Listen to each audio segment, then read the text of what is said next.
Hey, what's going on everyone? Kyle Willkom here. I'm the founder of teachingyoumoney.com. Today we're talking all about when and how to start investing after college.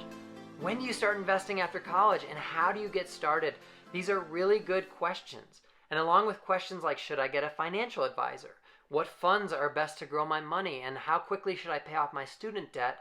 The answer to these questions can set the foundation for a successful money journey. So I'm going to kind of take you through my story initially, but then we're really going to get into the meat, the when and how you should start investing after college.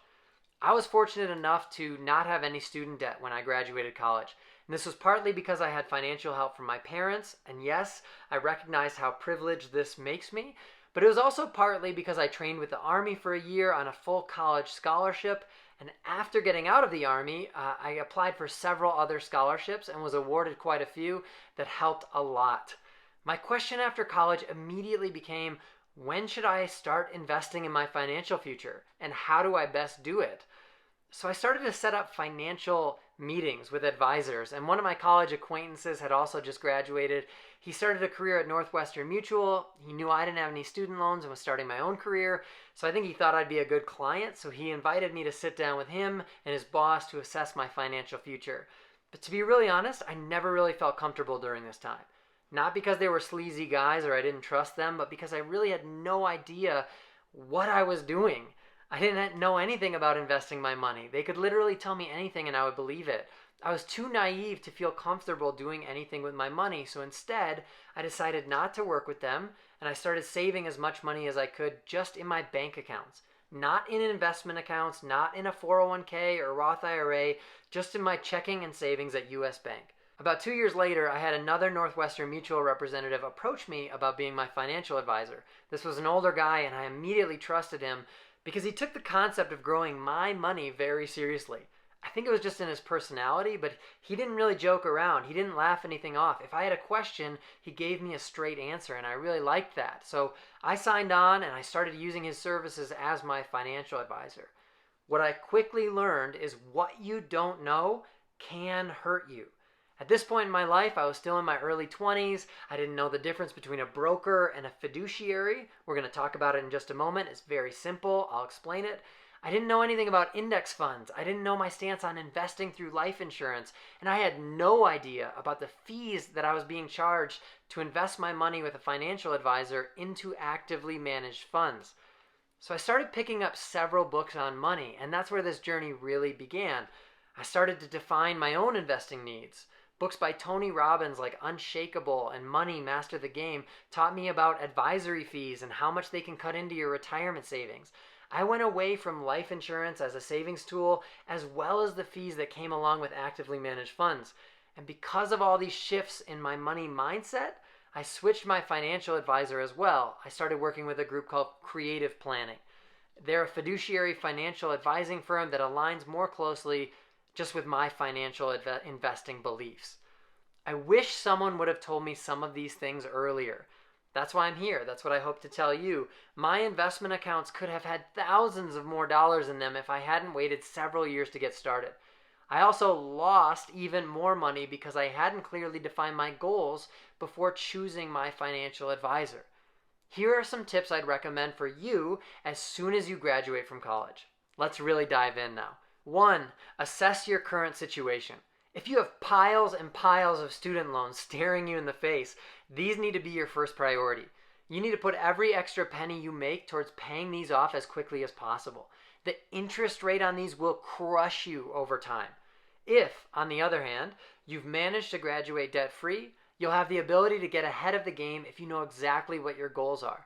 Upon getting your first job, you'll first want to set aside 3 months of your current expenses as an emergency fund, then start investing your money heavily into a long-term account. Every situation is different. Maybe you want to take a year off and travel the world. Great. Maybe you want to start your own business. I'm all for that. But with each scenario comes new variations of what you can do with your money. 2. Understand the importance of compound interest. The earlier you start investing your money for your future, the more time it has to grow. I've said it a million times before, but compound interest is the most magical tool in the money game. Peter Mallouk, he's the founder of Creative Planning, he put it this way: It's not just how much you save, but how early you save it. Let's take a look at an example. Gabby saves $250 a month from the age of 24 to 34, then she stops. 11 years total. Trey saves $250 a month from ages 35 to 65. 30 years total. So Gabby saves for 11 years, Trey saves for 30 years.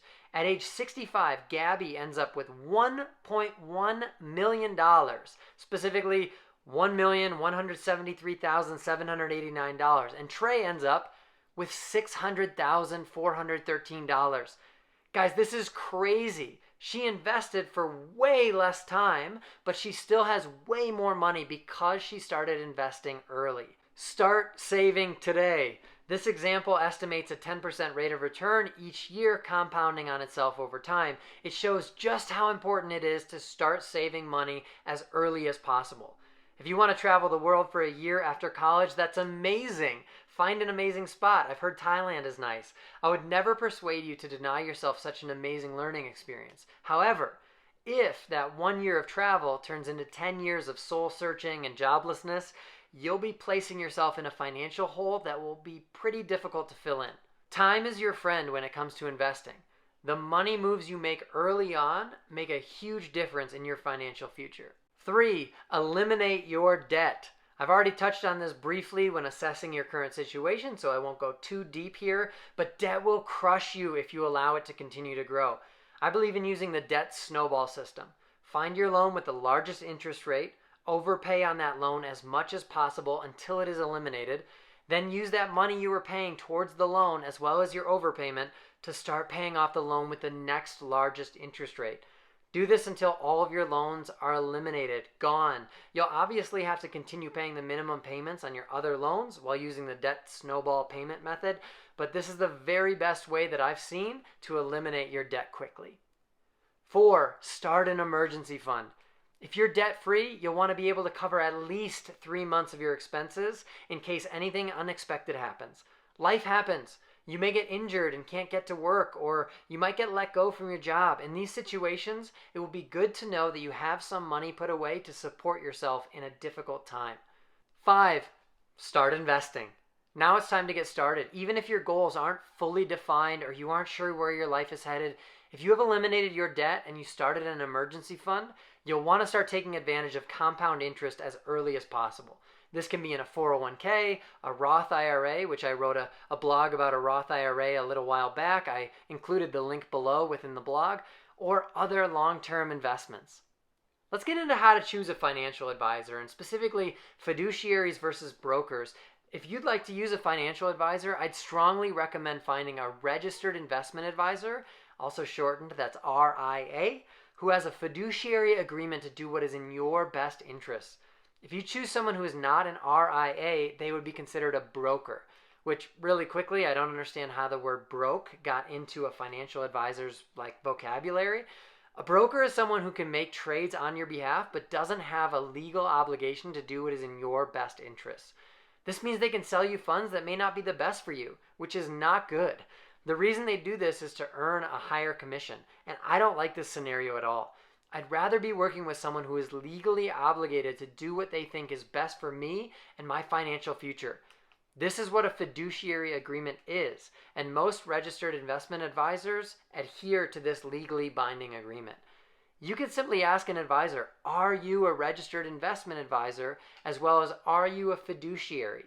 These questions will tell you very quickly whether they must keep your best interests in mind or if they can sell you whatever they want. The last thing is robo-advisors. We have a lot of technology going on in our world today. If you choose not to use a financial advisor at all, I'd recommend getting set up with a low-fee robo-advisor that places money into index funds on your behalf. I'm a big fan of low-cost index funds.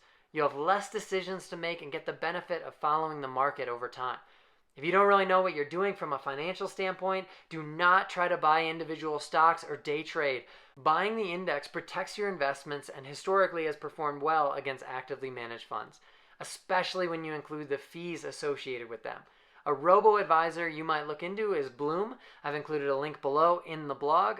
Just click on the word Bloom and you'll get to it. They charge low fees and are simple to set up for any college graduate. I hope this has been helpful. I'd love to hear from you as it relates to investing after college. Leave a comment below, whether you're on YouTube or on the blog. I'd love to hear about your investing experience. And be sure to keep up with Teaching You Money by subscribing to the YouTube channel, or subscribe to our newsletter by going to the blog teachingyoumoney.com and entering your email address. We'll give you a weekly newsletter to help you shift your money mindset, grow your knowledge, and build your wealth. Thanks for tuning in.